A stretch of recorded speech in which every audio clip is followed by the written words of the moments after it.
In the framework of Water Drop Project, pilot actions have been implemented in Lebanon, Palestine, Jordan, and Italy. In Italy, a feasibility study on the recovery of the natural wetland Torre Flavia has to be realized.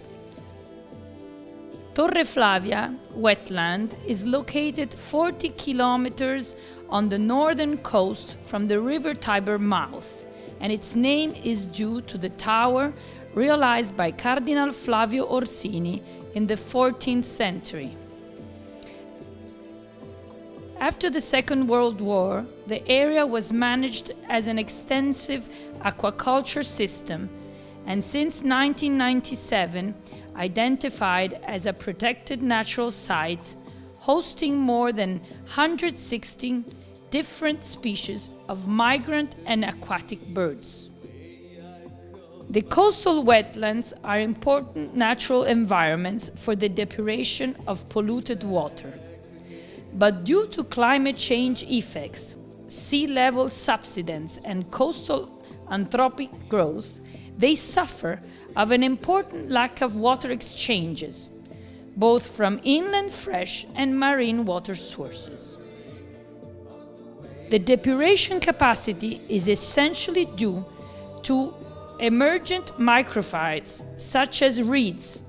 The potential rate of pollutant removal by an aquatic plant is limited by its growth rate and standing crop biomass per unit area.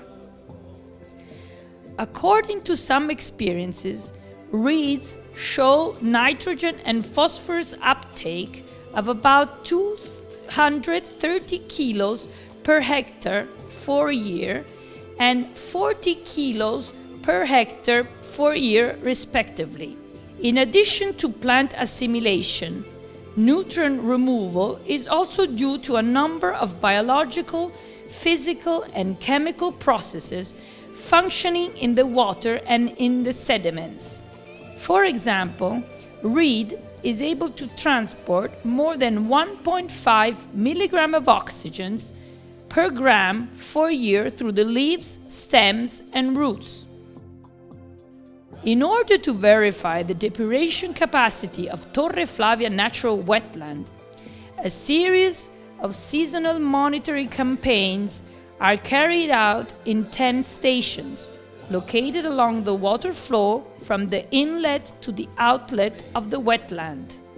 For each season, samples are analyzed in the Enea Casaccia laboratories to evaluate variation of nitrogen compounds, phosphorus, BOD, and COD.